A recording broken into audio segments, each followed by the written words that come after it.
राधे राधे भक्तों। तो इस वीडियो में मैं आपको बताने जा रही हूँ कि गर्मी में लड्डू गोपाल को क्या खिलाना चाहिए, उनकी सेवा कैसे करनी चाहिए और क्या क्या चीज़ें ज़रूरी होती हैं उनकी सेवा में। इस पर मैंने एक वीडियो बनाई थी कि लड्डू गोपाल की गर्मी में सेवा में क्या क्या चीज़ें होनी चाहिए, लेकिन इस वीडियो में मेन टॉपिक है कि लड्डू गोपाल को गर्मी में क्या खिलाना चाहिए, क्योंकि गर्मी में हमें समझ में नहीं आता कि हमें क्या खिलाना है, क्या नहीं खिलाना है, किस तरह से खिलाना है, उनकी सेवा कैसी करनी है।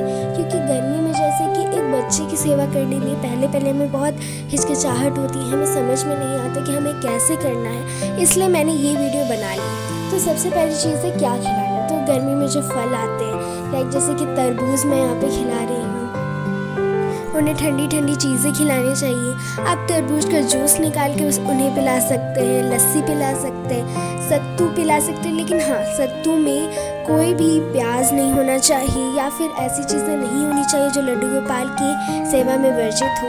और लड्डू गोपाल को तरबूज, खीरा, जो गर्मी में फल आते हैं वो खिलाने चाहिए।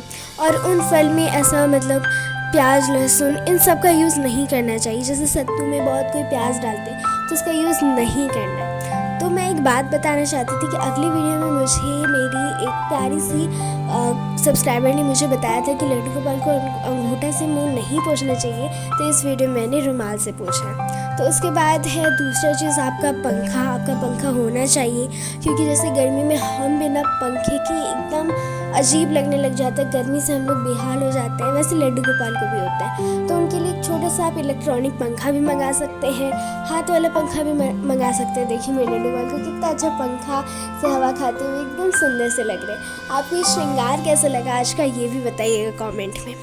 तो ये सारी चीज़ें जो आपको ऑनलाइन मिल जाएगी।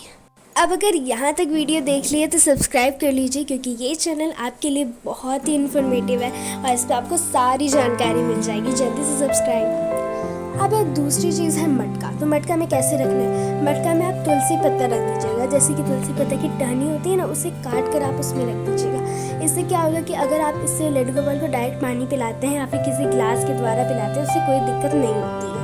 उसके बाद है मैं यहाँ पे खीरा और तरबूज का भोग लगा रही हूँ, क्योंकि अभी गर्मी में यही चढ़ाना चाहिए। उसके बाद अगर आप मटके में तुलसी पत्ता रखते हैं तो इससे आपको क्या हेल्प मिलती है कि आप उससे तुलसी पत्ता तोड़कर आप खाने में डालकर उन्हें जल्दी से खिला सकते हैं। अलग से आपको कोई बर्तन नहीं रखना पड़ेगा। और लड्डू गोपाल को जब भी आप ये सब चीज़ें खिलाएं, इसके ऊपर आप नमक छिड़क सकते हैं, क्योंकि लड्डू गोपाल के लिए नमक कोई वर्जित नहीं होता। हम उन्हें खाना खिलाते हैं तो उसमें भी नमक डालते हैं। तो आप इनसे जैसे खीरा के साथ नमक हम खाते हैं, उन्हें भी खिला सकते हैं, क्योंकि ये कोई वर्जित नहीं है। आप उन्हें आराम से खिला सकते हैं। खीरा, तरबूज के ऊपर नमक या किसी भी चीज़ के ऊपर नमक डाल के उन्हें खिला सकते हैं। और ये मटका वाला आइडिया आपको कैसा लगा, क्योंकि इसके ऊपर एक टहनी लग देंगे तुलसी पत्ता का, और ये हर यूज़ में हमारी काम आते रहेगी। ये वाला आइडिया कैसा लगा ये भी बताइएगा।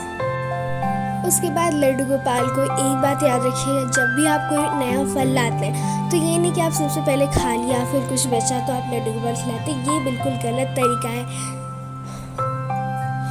सबसे पहले आपको उन्हें भोग लगाना है, उन्हें अच्छे से फलों को धो लेना है, उसके बाद उन्हें भोग लगाना है सबसे पहले, उसके बाद ही आप वो ग्रहण कर सकते हैं, क्योंकि घर के देवता वही है तो उन्हें खिलाना होता है। तो यहाँ पे उन्हें स्टील की थाली में भी आप खिला सकते हैं, लेकिन मैंने यहाँ पे पीतल की थाली यूज़ की, क्योंकि ये ज़्यादा अच्छा होता है। ज़्यादा से ज़्यादा कोशिश करें कि आप पीतल की थाली ही यूज़ करें, वो बहुत ही अच्छा भी होता है लड्डू गोपाल के लिए। और पूजा में पीतल की थाली बहुत शुभ भी मानी जाती है। तो मैंने यहाँ पे पीतल की थाली का यूज़ किया है और मैं अपने श्याम बाबू की सेवा इसी प्रकार करती हूँ। राधे राधे।